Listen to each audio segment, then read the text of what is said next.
hitting the music. Oh, there it is. Woo! Hello, everybody, and welcome to the Underground QA podcast, the podcast about quality assurance in the video game industry. My name is Chris. My pronouns are he, him. We have three fellow QA and industry professionals joining us today, and I will let them introduce themselves. Hi there, my name is Chelsea Curran Adams, and my pronouns are she, her. I'm Myron, and my pronouns are he, him. I'm Ariel, and my pronouns are she, her. All right. Welcome, everybody. It's so glad to see all your beautiful faces again. All right. So today, we're going to have an interesting conversation. So we spent a lot of our time discussing our craft, like the things that we do as quality professionals. But today we're going to discuss an aspect of our discipline that we've touched on before, but we'd like to do more of a deeper dive into, and that is pay and compensation. So we'll talk about some experiences as professionals in the field, but we want to talk about pay in the way that it affects us all as professionals in quality. So this is going to be interesting. All right. I want to start off referencing earlier this week, our awesome social person taking care of our social channels, Sarah, put out a question and a call out to people to kind of give us some successes and some problematic issues that you've had when it comes to compensation being in QA. And there was a few common threads that we found from those. And I just kind of want to talk about those a little bit with the group here. One of them being that QA is a stepping stone. Just leaving QA entirely is the way to kind of level up in your career, and just that's how you get better compensation. Another one was leaving the games industry, like staying in QA, but you bounce out to software or like enterprise software or like web development, things like that. And then sometimes even returning in order to, returning in order to get that bump, because now you have that higher salary from outside of games. Another thing that we noticed was a lot of asking QA to do things that aren't QA related, with the prospect of going back to this, like using QA as a stepping stone, leaving QA. So I'm going to ask you to do some audio related things. And, and if you do a really good job, maybe we can give you an audio job. And then that's that prospect, like, cool, I will leave QA where I'm not compensated properly and go to audio where I am more compensated properly. Or at least I feel I am. And then another one is people being tasked with work that's beyond their pay grade. Like I saw some stories of people who were asked to build teams and manage teams while still being considered a level 1 entry level person. And that's a lot of work, especially if you haven't been trained in that. So I want to discuss some of these things that came through, some thoughts and initial questions that you all might have or anything like that. Yeah, I think, if we talk about it in pay, and I want to kind of anchor us here, because we've had a lot of conversations in the past about many things. So let's make sure that we're anchored in the thought of pay.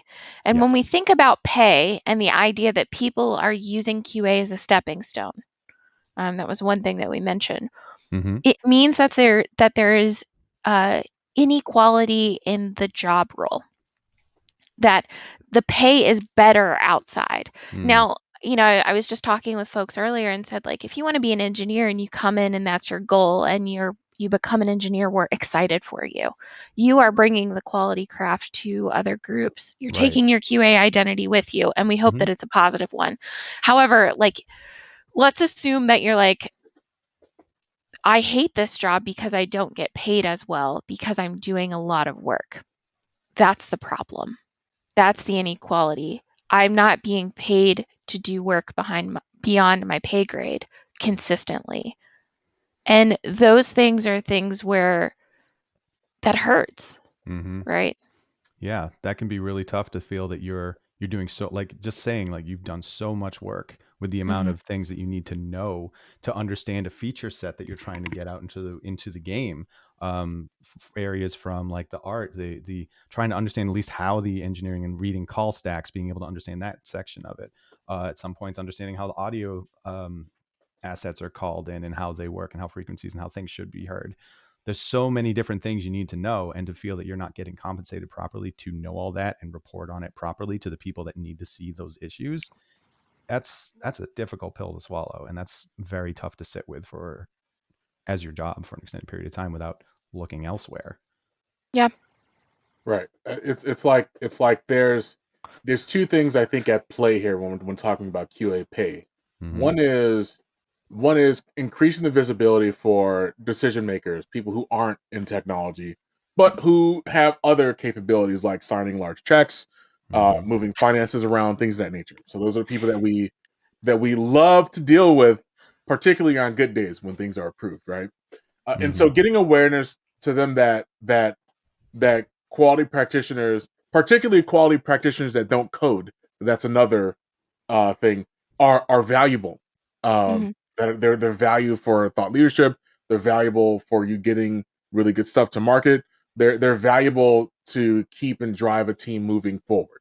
And then once the value is sort of established, then setting a scale for paying similarly to other professions. I saw over the week in the QA social media there was a graph that showed other roles in game development, junior, intermediate, senior, and so all the job families looked, yeah, cool. I would invest 15 years in becoming a master of that craft. Yeah. But when it came to quality or QA, it was like, like coordinator, intern, QA, senior QA, Mm.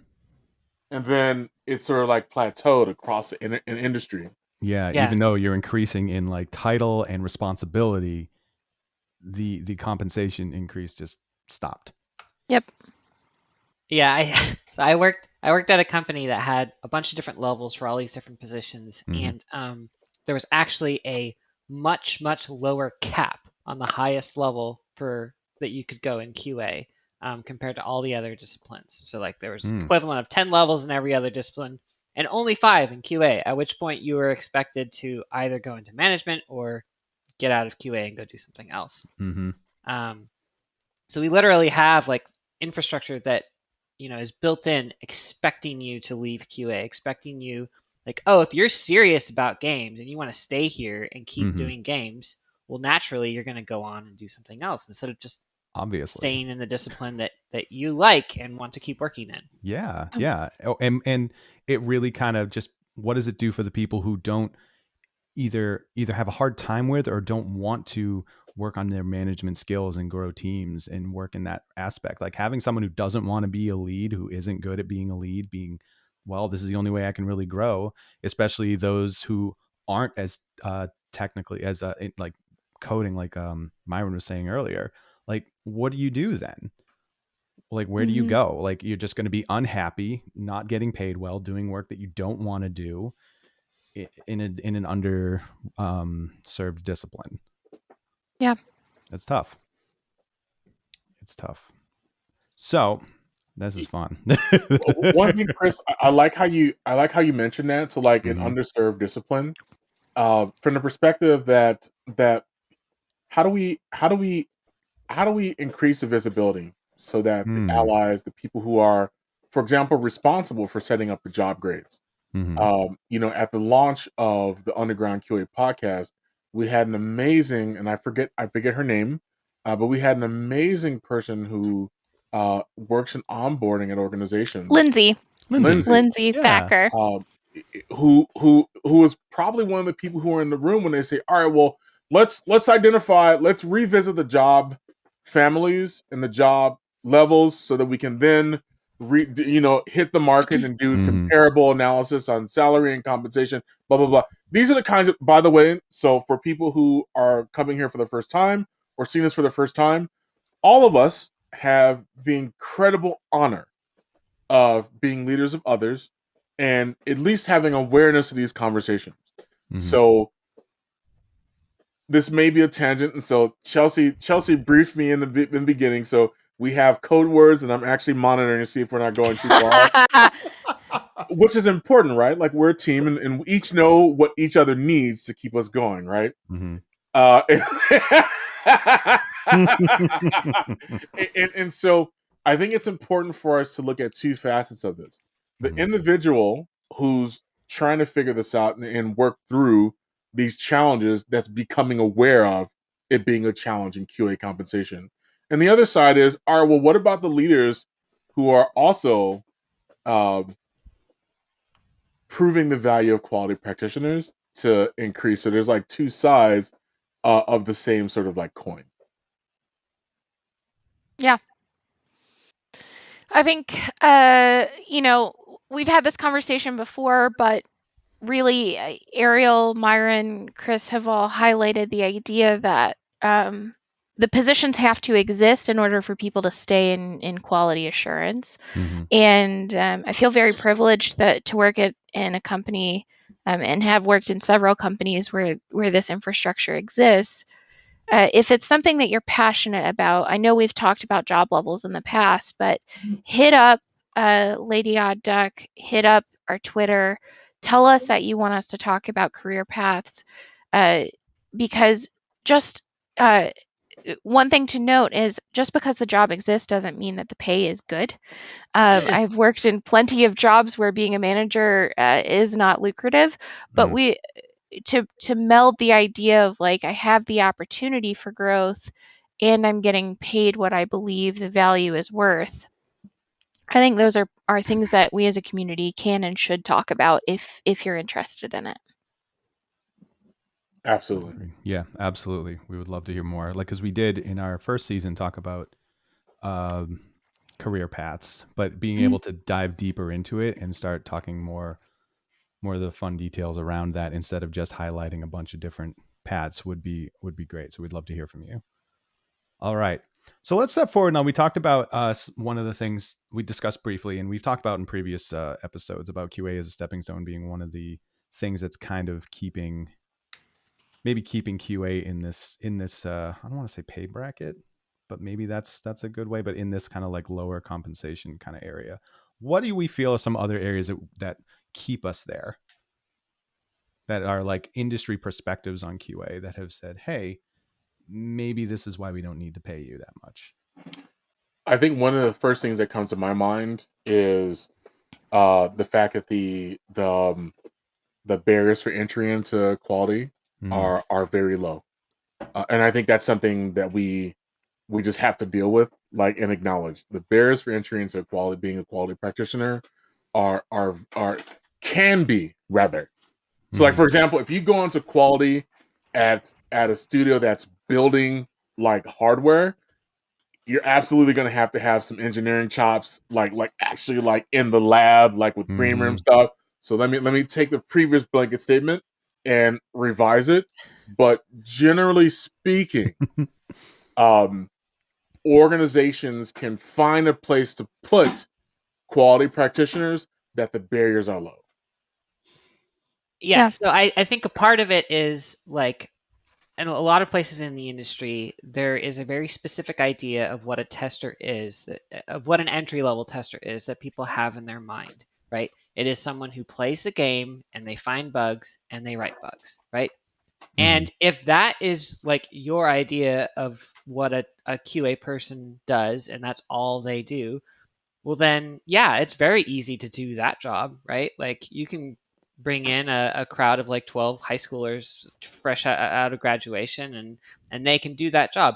You, in fact, don't even have to pay testers to do that job. Players can do that job for you if you're really like interested in cutting back on how much you're spending on QA, because there are lots of players who are happy to play your early access game and write bugs for you. So I think a part of it is just people don't realize that there's more to QA than just that. And because they're coming to the table with that preconception of this is all QA is, then they're not going to pay for, or they're not willing to pay more for it because they don't hold much value in what the QA people are actually doing. So it's not only just it's not only just creating these like these career paths and architecture within the discipline, but it's also educating the rest of the industry and other disciplines on all the different facets of QA that are needed and making sure they're aware that this is why we need to be compensated. This is it. This is the skill sets that we have to grow and share with the rest of our discipline in order to do our job correctly. We don't just log bugs. That's just I one think part. we need to continue to push QA in the direction of we are not just writing bugs, we are not just finding bugs, we are doing so much more than that, and that is why you should pay us more. Hey, Anna. Right? Yeah. After I do the podcast, Totally. there's like closing the door. Myron, Yep. You're not muted, buddy. you're not muted.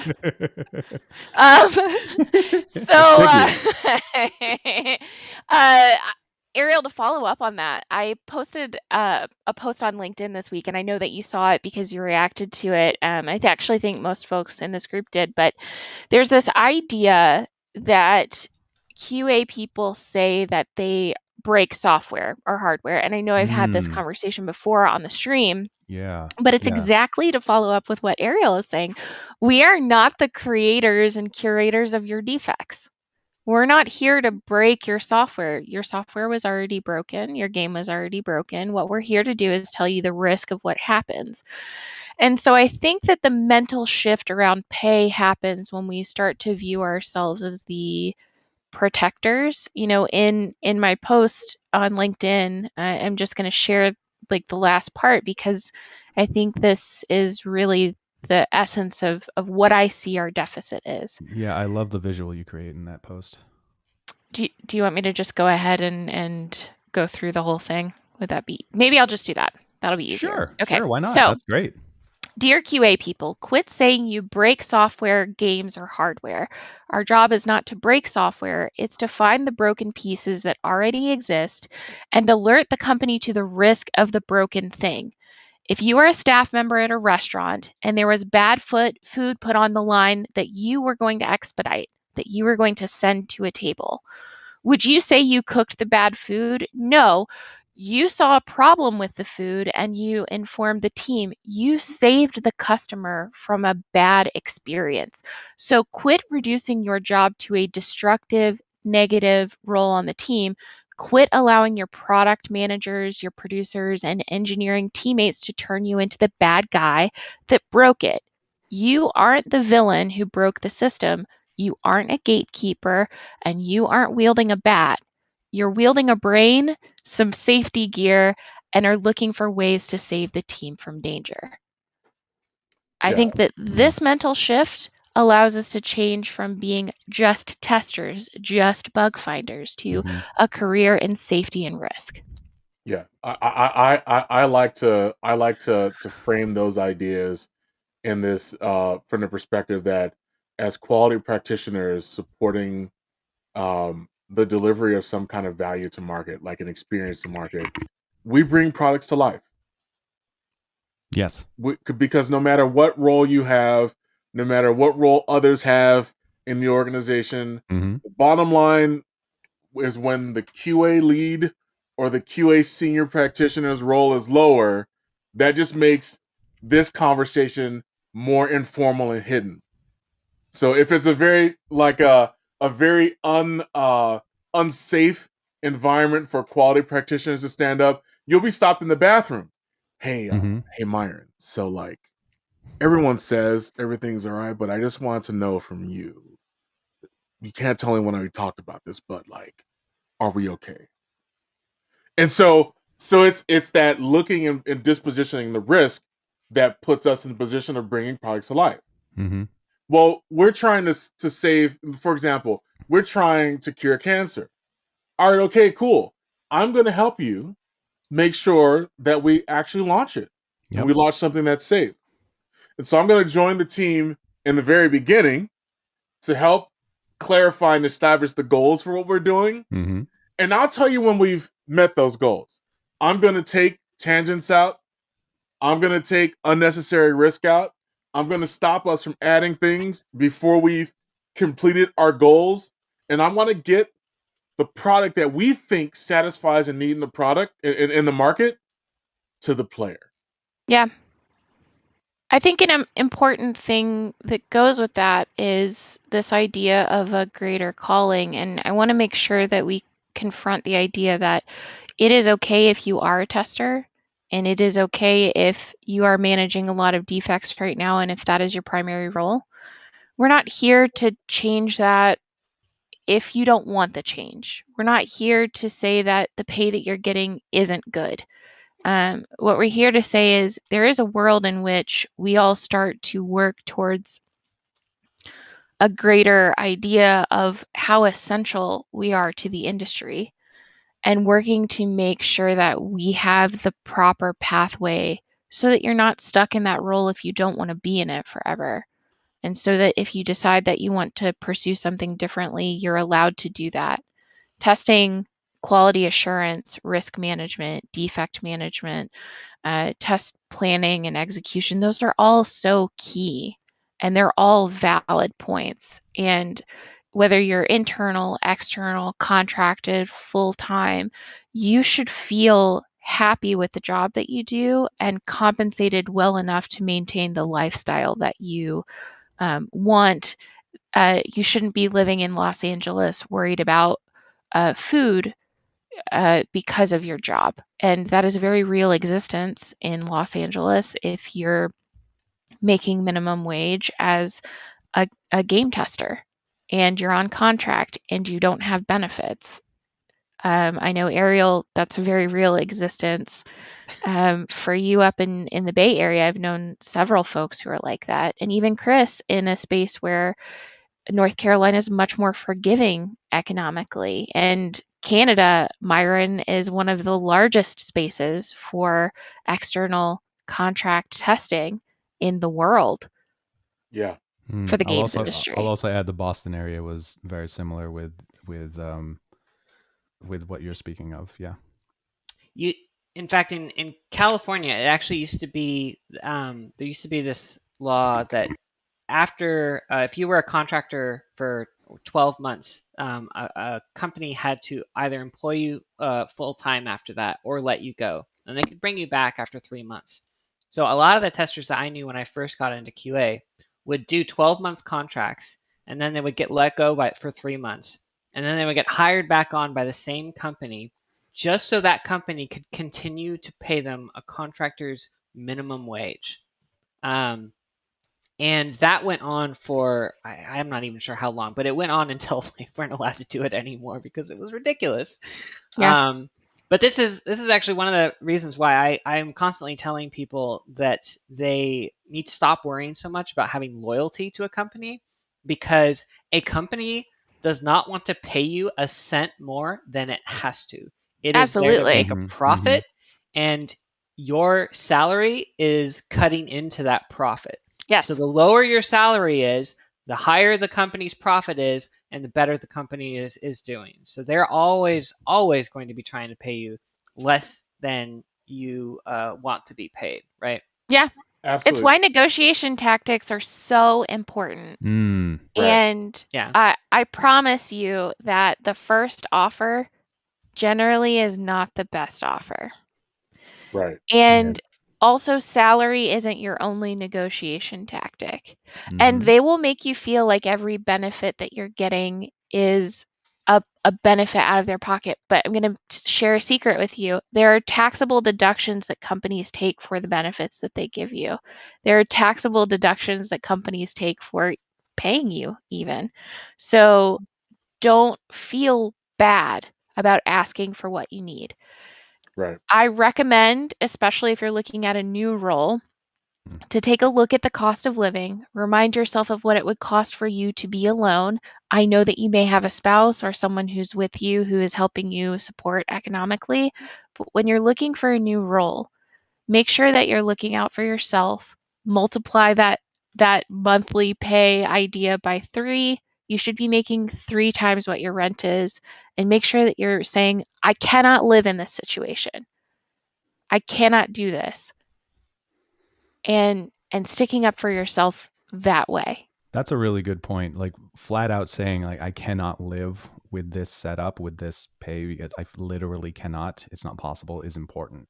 Yep. Like that's something I would never have thought of bringing up before, but illustrating that is wow. It's kind of blowing my mind right now because it feels like a real obvious thing, but it's something I would never have crossed my mind.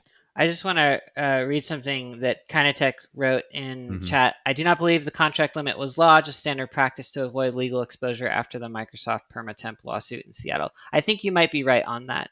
But it was definitely like super common practice when I first started. Still is.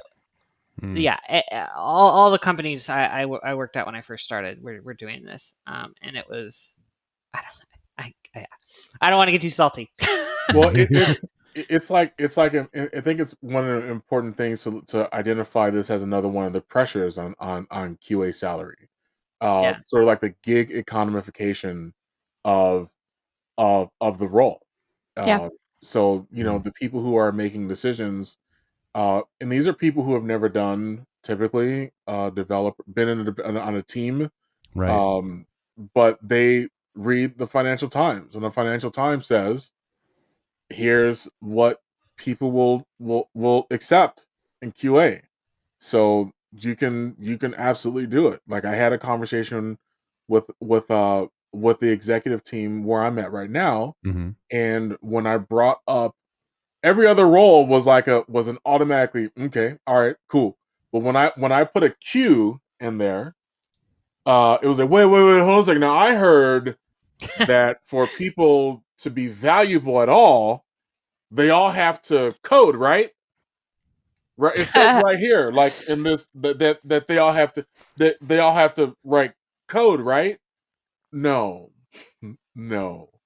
All of one role doesn't have to code. Like, and so we had to have conversations about that and understand what the objective was of what the role was, like what they brought, what they own, and what they were accountable for, and then moving on from that perspective. But there are a lot of scenarios where it's common practice. Well, it's been like this for 30 years. Why would I try to change things when I could totally get away with this? Yeah. Go back to that. Companies will pay you not a cent more than they have to, right? Yeah. Yep. Yeah, and I mean, I think that they'll try to convince you that the pizza that they give you for crunch dinners, or even if they do feed you, yeah, exactly. Like those things, or say like, hey, we could get external folks to do this testing. You bring something to the table, and that is knowledge, and that's the ability to analyze at a greater degree. Let's say that you are a bench tester that is executing a bunch of tests. Amazing. Think about the empowerment that you've got because of the knowledge that you've got that you could bring to the team. Hey, we're seeing consistent issues on level XYZ or with this style of mesh. Bringing the risk, bringing your human brain to show what you can draw patterns with, that's amazing. That's why you are essential. Okay, you want to take it to outside testers and get alpha or beta done. You want to do the free side. That's great. You're going to get a bunch of no label, no information bugs. You're not going to get the crash logs or the crash dumps that you need. You're not going to get patterns. You may have a bug system that draws patterns between the line on the crash, like a bug reporter, but you're not going to get the human brain. And you bring that, and your brain's worth a lot. I can tell you that sorting through player-reported issues is a monumental task. It's a monumental task, right? Yeah. And shout out to anyone who does live QA. Oh my god! And the nice thing about having paid professional testers is that you don't have to do that. They are not lobbing thousands and thousands and thousands of bug reports over at you. They're writing the stuff that matters. They're writing it clear and consistently. You don't have to like try and figure out what the heck is this person saying most of the time anyway. It is the quality of the bug reports that you're getting is always going to be a lot better from a professional tester than it will be from a play tester or just a player, right? Yeah. Like exactly. Two things I think I want to point out. Like Chelsea, when you mention looking at what it will cost you to live, and and I'm going to add this, running your finances like an organization. Look at your positive revenue. Yes. look at the amount that you need to operate to have a Yep. positive revenue. Yep. And then like I just thought, man, my imposter syndrome went from like there to there because that hits way different when I'm negotiating. I'm like, Yep. look, this is what I need. Mm-hmm. Like it's not about me like, you know what, like I heard that you're just supposed to ask for 20 of the, and maybe I have empathy a little higher and I don't want to really make a big deal about it. Certain people tend to, if you, for example, I'm the youngest of 3 children. Mm-hmm. And Okay. I tend to be a rebel, but sometimes, most of my life I've been told to not make a mess of things or not change things. Yeah. But like me going in and being like, look, here's how much, like I want gigabit fiber symmetrical. Here's how much it is over there. I want to live in a neighborhood that I'm not going to get shot. Blah blah blah. So this is what I need, man. That Yep. conversation just hits differently. It does. Yeah, it does. And I think it's an important thing to remember. Like you mentioned, there are personality types which won't negotiate or ask for more. Studies have shown that women very commonly get put in a position where they don't ask, they accept. And I'm going to tell you, again, that first offer is not best offer. It's very unusual that it is, and you are worth more. It's worth you making a mess and standing up for what you need, unless the situation is really terrible and you need to get out. Unless the situation is toxic and you need to get out, make sure that you're standing up for your ability to improve your life and that you have enumerated what those improvements are, right? So for me, having a yard for my dog is a life improvement. So it doesn't mean that I necessarily need to move to a more expensive area. That's the improvement in life that I need. We should approach our careers and our lifestyles that way. I want a job where I don't have to work on weekends. I want a job where I'm not executing as many tests. I want a job where I'm looking at defects. That makes me happy. I If want we a job approach where I'm going to be like I'm going to have some job security because I'm going to be working that, on the same project for a number of Yes. years. that, Huge. That's why I personally often am more drawn to MMOs and live games because I Yeah. feel like they have a certain longevity that Yeah. a sure. studio that is working on titles ships them and then hits a break between their next title and the one they just shipped. I would rather stay on one that's just going continuously. Yeah, so I think we're touching on something which is like the passion, and there's a business passion and there's a life passion part of things. And so, Chris, not to take this away from you, but I love hearing your stories about this because you've lived a lot in passion in this way. We get to work on games, Yes. right? And so I'd love to hear your perspective on like games as a passion space that people tell you is like worth less. Because you work in games, you're worth less. That one hurts, especially as someone who has bounced out of games and back into games a couple times. To have to look at that and be like, I know what it feels like to work on something that I don't believe in and don't care about, which, as this sounds so wildly privileged, but that sucks and I don't like it. And I want to work on things that I do care about, that Right. bring me joy, that I'm So interested in. But that's the business idea of treating your job like a business. Exactly. Yep. Right. And it's taking advantage of that passion, and then they know it. When you would apply to a game studio, they know you're applying because you want to work on games. You want to be able to just do yourself in that passion every day, digging into the nitty gritty of building a video game. And they So I actually have a really, really good tip here that I want to talk about, which is love it. one of the things you can do to strengthen your bargaining position when you're negotiating pay is talk about how happy you are at your current job, right? Ooh, yeah, if Like- you are currently employed, yeah, definitely. I have a job. I like my current job, and y'all are cool and all, but I don't need to leave my current job. So if you want to get me to leave, like if you think I'm that valuable, then this is what I need in order to do that. Yes. And that and that is a very honest conversation, right? Like whenever I've had that conversation, I haven't been bullshitting anyone just so they would pay me more. I'm being 100% serious. I like my job. I don't want to leave. If you want me to leave, you're going to have to give me a really big pay bump because that's what it's going to take. Absolutely. Whereas if you're bargaining from a position of desperation, or if you're unemployed, or this is your first job, like it's a lot harder to make that negotiation. Yep. Yeah, absolutely. Yep. I've literally been in that position where I was at a company that was not, they like to advertise themselves with games, but they weren't. It was a software company. They made applications. And I was approached by a game developer and they said, "Hey, we want you to come and here's what we'll do for you." And I just went right back at him and said, "Look, I'm pretty content where I'm here. And if you want to take me, like I'm interested, but I don't need to leave. I'm fine where I am. But here's what you need to hit. Yep. And if you don't hit that, I'm not moving." It's a great position of power to be in.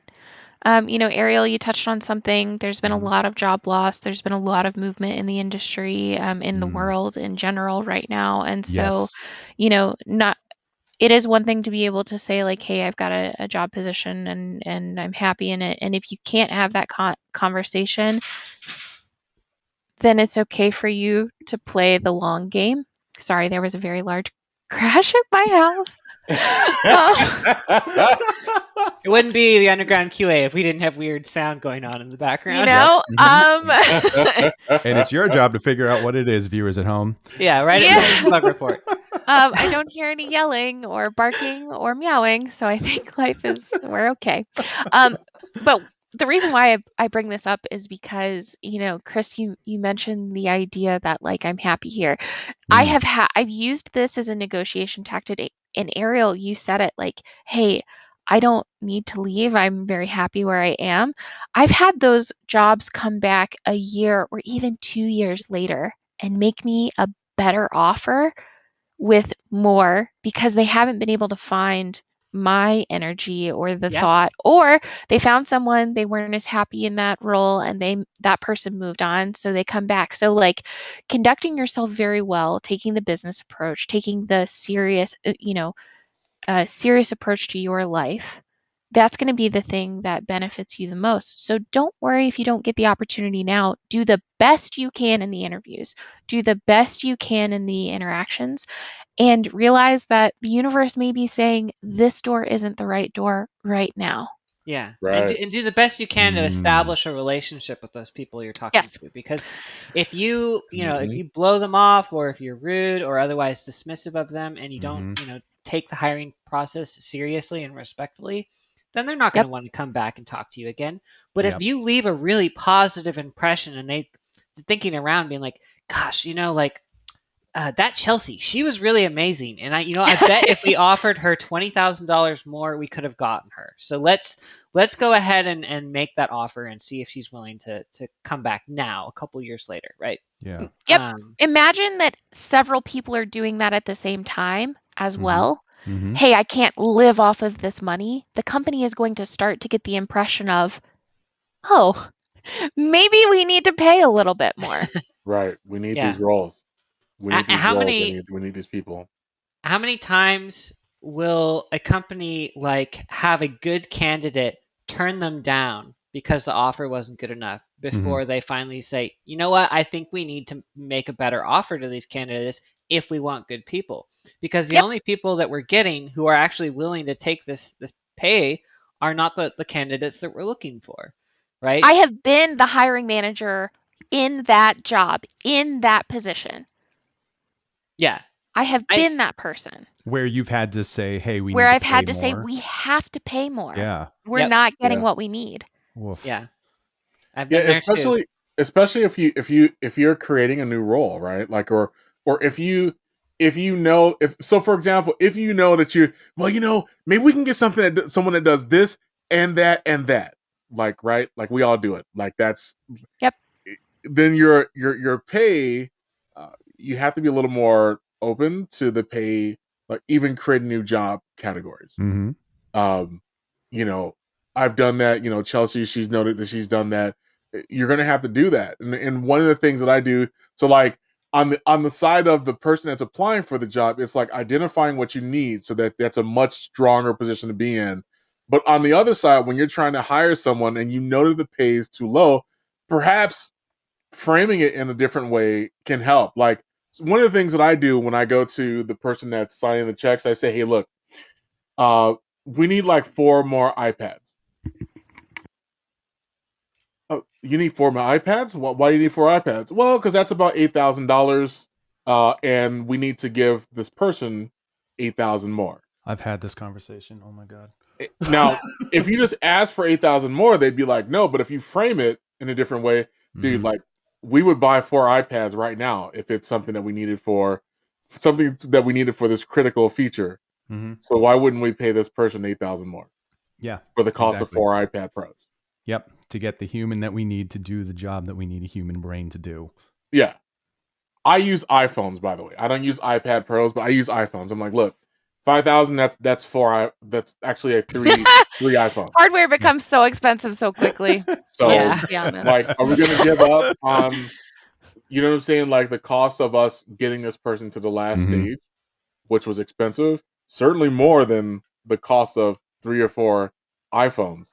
Let's buy 4 iPhones and get the person that really wants to add to our mission. Yep. Absolutely. Keeping it in perspective with the entire like hiring package and comparing it to things like that is so important. Yeah, I think we have kind of one last thing to sort of draw out in this section of pay conversation, you know, which is the titling aspect of things. We kind of touched on it a little bit, but like that idea that we're not getting the right candidates, maybe we're not paying them enough. We're not getting the right candidates, maybe we're not titling them correctly, is another thing that I've had to do as a hiring manager. I've been offered, oh man, being called a QA lead, there is nothing more tilting in my brain than I'm a senior manager of quality assurance. I am not a QA lead. Please do not title me as a QA lead, and it is not a dig on QA leads. It is that is not my job. Yeah. Oh, I've applied for QA lead jobs because I read the job description and I was like, okay, this job description describes the job I'm looking for. This title is wrong, but the job description describes what I'm looking for. So then I would talk to the company, interview, and I would say like, look, I think I can do what you're looking for, but I'm not a QA lead. I'm a QA manager. And this job you're describing is a QA manager position. So if you want to hire me, I'm looking for the title of QA manager, and I'm looking for compensation in this space, right? And that's a super, super important thing to remember, is that the job title of the job posting that you respond to does not have to be the job title you get when you get the job. That is as negotiable as pay is, right? Yes. It is. Especially when companies don't really have a good grasp on what QA titles mean, right? And if they're describing a QA manager job and calling it a QA lead, they don't. So this means that you have the space to come in as the expert and be like, I am an expert in QA. And as the expert in QA, I am telling you this is the wrong title. So you need to change it if you want to get the candidates that I think you're looking for. Otherwise, you're going to get a different kind of candidate who's going to do a different kind of job for you. Yeah, I couldn't have said it better. I got nothing else to add to that. That was it. Yeah, absolutely. Absolutely it. Everybody take that soundbite and walk home with it. So one thing I wanted, like we've been doing a great job of not only pointing out, well, at least I think we've been doing a good job of not only pointing out some of these aspects, but also talking about ways to try and work through it, not only from what the QA leadership and people within a developer can do in order to make things better for us, but also how to advocate for yourself a little bit with different negotiation tactics. But one thing I want to be able to have us touch on, I'd love to hear some input from all of you fantastic QA professionals, is about finding your worth and getting that data and knowing your own worth when you are advocating for yourself. Man, I'm just going to say it. Glassdoor is BS. The pay. Okay, here it is. The the numbers lie on there, and I'm not sure Mhm. why. I'm not sure if it's people are incorrectly reporting. I don't know if companies are going in and altering those numbers, but I don't think the information or the data is always reliable that's on Glassdoor. But I Mhm. will say it is okay for you to go and take a gander, and I would say look at a couple of regions for that. But reminder that Glassdoor is reported by people who may or may not have held the role. They try to, whatever. Like there are controls in place. If you're an employee at Glassdoor, I love you. Thank you for providing us the data, but it's not always reliable. And so I will say I'm going to toss up my QA flag and say that this is a risk. That data is not necessarily always trustworthy. So what I find is most helpful for me, outside of taking a look of an hour's worth of Glassdoor data, is to ask my friends. I'm just being real honest with you. If you can't have conversations about pay with the people that are around you, it can make things very awkward in terms of you not getting what you're actually worth. Now, the reason why I mention this is I've done a ton of career mentoring over my career. I get a lot of questions about, Chels, how do I advocate for myself in pay? How do I find out? You've heard my quick triple your rent. That's what you should be earning. That's I approach pay with the same idea, right? So let's have a conversation about it. Feel free to hit me up if you want to have this conversation. Please come and join the Discord channel. Pay is not a taboo topic to me. I will talk with you and my friends and everyone about pay, because guess what? It's not the only people that hiding your pay from benefits is people who are at an advantage and the company. You not talking about your pay disadvantages you, especially if you are a person of color, any of the protected classes, a woman, any of that stuff. Talk about your pay. Not a Didn't popular you have take. a statistic on how much less women are paid in Yeah. where we had one? I don't have that. We have the statistics of how many women are in the industry. We don't know the pay numbers, and I'm sure there are tons of them out there. But it's like 76 cents on the dollar, I think, is the highest amount that I've seen for women in the same position as men. But that's pretty rough. Talk about your pay. I know it's a hot take. I know it makes people uncomfortable. Talk to your friends. Talk to your best friend. Make sure you're talking to your partner about Yes. pay. Right. Yes. Talk about it. Make it not taboo. I'm so Yeah. glad you brought that up. That's so important. That's something that I'm really glad that I've been able to become more comfortable with in order to help other people advocate for themselves more. Yep. And I'm so glad that you brought that up. That's wildly important. Please, Yeah. we can have these conversations in a safe space within our Discord and informing each other of what's going on, so that way we can better know for ourselves. Yeah. Like, okay, this is what I'm worth. I because I do this and I take care of these things, and this is what my job consists of, I should be able to ask for this, whether it's at my current employer or at another employer. Yep. Yeah. Take into account location as well. What I make Yes, in Los that's a big Angeles caveat. and what Ariel makes in the Bay, those are going to be different numbers just by virtue of she lives in a more expensive place than I do. I feel like I live in a more expensive place than most folks. She lives in Yeah. crazy expensiveville. And then Chris is in North Carolina, and so there's an adjustment Yeah. between all of these things. And Myron, there's an adjustment for him because Canada is an amazing place that cares about human health. So like the pay in those, and we had a great conversation about Sweden and South Africa actually in the Yeah. Discord this week, and the That was cost of living fascinating. there. Right. So bring those conversations, bring your geographic knowledge, bring your city knowledge, bring your rent numbers, and let's talk about it.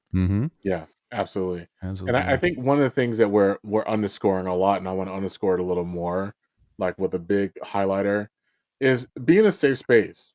Talk to people you trust. If you have a mentor, and you're actually like in a relationship, a mentoring relationship, talk to them about those things. What this isn't saying is to go on Twitter and be like, "Yo, all right, here's my salary. Who's next?" So it depends on I your love that strategy, idea, right? though. Let's all go do that right now. So it depends on your strategy, but like think about your strategy, think about what you're trying to accomplish, right? And then go for it. Yep. But like think about your strategy. Like if you are looking for your next role or you're in between roles, think about your strategy. talk to people. There's a network here that can support you, and there are networks other places. I can't underscore the network effect like enough. Yep. Like us doing this podcast, this is the result of a network effect.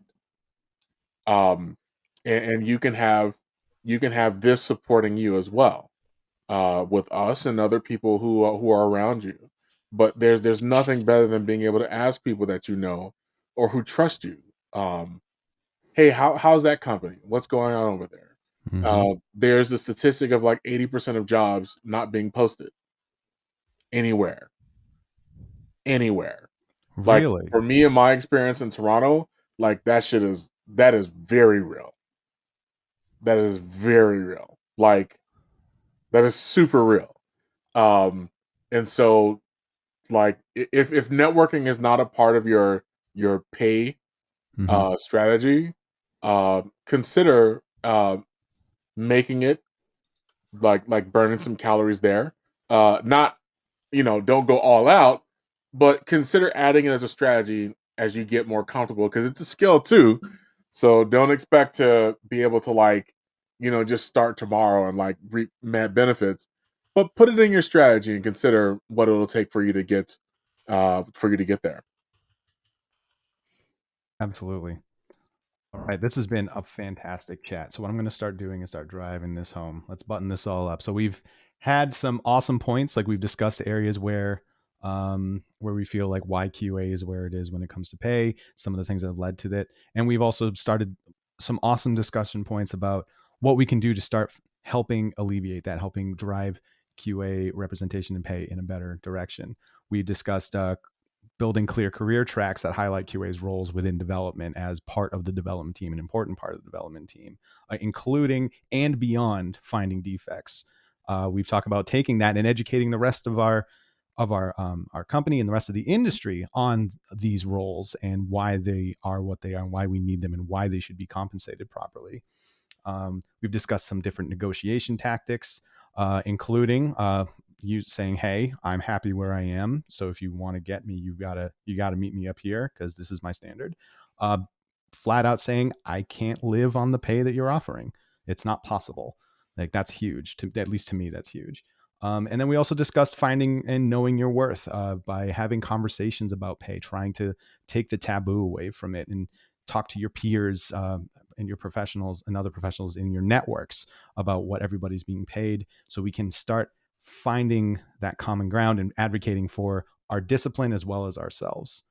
So I want to start rounding things out by doing one quick lightning round with the three of you. If you can do one more piece of advice for advocating for yourself and for better pay for you and for the discipline, what would that be? I would say, from a leader perspective, if the pay scales and the job grades have been set and there's a precedent of 30 years that are keeping you from paying people differently, then change the titles. As a leader, you can do that. Oh, well, actually, we're bringing in a product specialist. They're doing validation and verification. 60% of their job happens before code. 40% of their job happens after feature complete. I like this idea. I would say always be looking for a new job. Not just when you when you need one or when you want one, advice. but when you don't want one and you don't. Good advice. Right? And why? Because going back to what I said earlier, if you are happy in your current role with your current pay, you are in a better position to bargain for even better pay and an even better role, right? So when that company comes to you and says, "Hey, we're looking for a QA manager," you can say, "I already got a QA manager job. It's awesome. I love it. You're going to have to give me at least this much to get me to leave." That is such a better position to be in than, "I am unemployed. I need whatever job I can get. I'm going to take the first thing that's thrown in front of me, and I'm not going to rock the boat by negotiating too much." If you already have a job, you don't have to be afraid of that. So always be looking for a job, especially if you're happy at your current one. I love that advice. That's it's a such wonderful good one. advice. Oof. And the force behind it too. I'm here. This is great. Yeah. Shoot. Ariel's was so good it made me forget my piece of advice. Well, one other thing I'll just add. No, I totally lost it. Yeah, I was gonna add one other thing, but I can't remember what it is. So now. close. Okay. To kind of touch on something Myron said earlier, Mm. get a mentor, and I think that that's probably universally one of the best pieces of advice I can give you. And reminder, your mentor is not there to teach you. They are there to have a conversation with you about improvement. And so if you come to the relationship and say like, teach me everything you know, that's not going to be a productive, constructive one. But if you come to the relationship and say, I have this problem to solve and let's wrap our heads around how we can get through it together, that's the kind of thing that your mentor or that your person who's helping you is going to be able to do. And find the mentor for that problem. Mm-hmm. Right? So, like, I'm going to be great at talking with you about X, Y, and Z, but Ariel and Myron are going to be great at talking about A, B, C, D, E. And Chris is our expert at Elemental P. J through M, and those are the things. We're all very different people, and your mentor should be capable of telling you that. But look around you, look at people that you aspire to be, that inspire you in those spaces, and those people will have the best advice for you, and go for that. And I think that helps with pay. The reason why I think that helps with pay is they will help you hone your skills, and hone what you love. And being happy at what you do makes you a better employee, makes you a better human too. But Awesome. One thing that I would throw in, and it's something that we have touched on before, and I know like the four of us have talked about, is when you, and this is more pinpointed in negotiation, when you get to the point where you are offered a salary, negotiate it. Always yes, negotiate. If you're at the point where they're talking about salary, you've got the job. Just say like, hey, pay me X. This is what I'm worth. Don't be afraid to do that. Because the worst thing that'll happen is being like, hey, that's outside our pay band. Here's what we can do. And they'll come back Yep. with something that they're able to do. And if that's still not good enough, you can walk away. But always negotiate. Yep. But And also, I think, make go ahead. sure you have a good reason for asking for the amount that you're asking Yes. for, right? Like, don't just say, Justification is I would important. like $100,000. Well, why? Same. Why do you want $100,000? Are you worth $100,000? Do you need $100,000? Like, what is the motivation? Why are you asking for that amount, right? Have an answer. I would like to make this much because I've made this much in my previous roles, and I feel like I've grown since then, and my salary has kind of lagged behind. So I'm looking for a pretty significant jump, right? And that's a good reason. Yeah, and another one would be, hey, you're offering this much, but I'm moving in. I would have to move to this area where the cost of living is this much different than where I'm currently That's living. another great so I reason. need you to hit this goal. That was Yep. something I bumped into with a few jobs that I interviewed for, which involved moving out of Boston. And it was just like, or moving to LA. It's like, I can't do that. You need to do this, because I understand this percentage difference. And I think understanding what you're willing to accept and understanding what benefits are being offered to you. For instance, relocation packages are something that they'll commonly give you when you get a new role. That's huge. Do not underestimate the value of a great relocation package. Do not underestimate the value of stock options. Don't overvalue them either, because stock isn't always, the safest route. But let's say they offer you $20,000 less than your current role, but they give you $100,000 more in stock options. If you believe in the product, that might be the right deal for you. So, pay, that salary number is not always the thing that dictates our choices in pay when we move.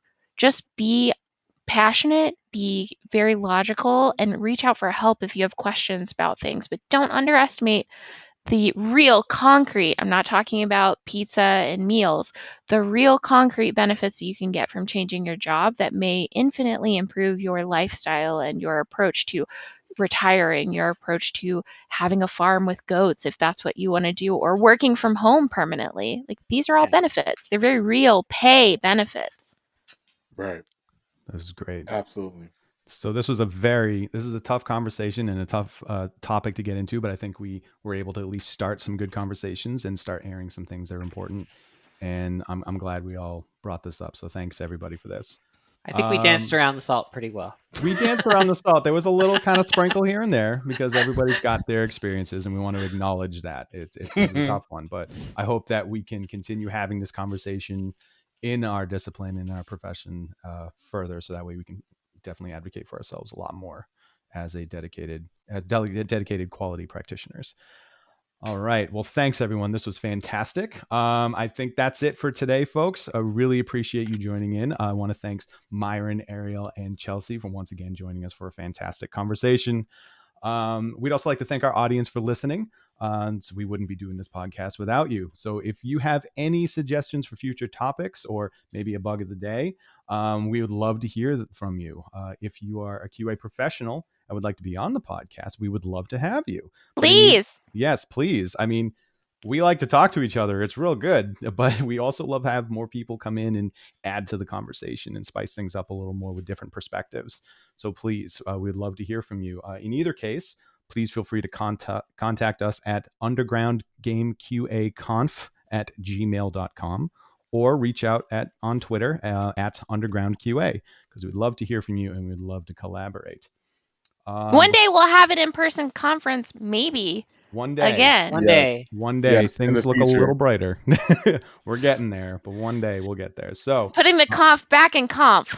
yeah, it'll be nice to have that be really what's going on. In the meantime, before we go, anybody have a plug? Yes. Not me.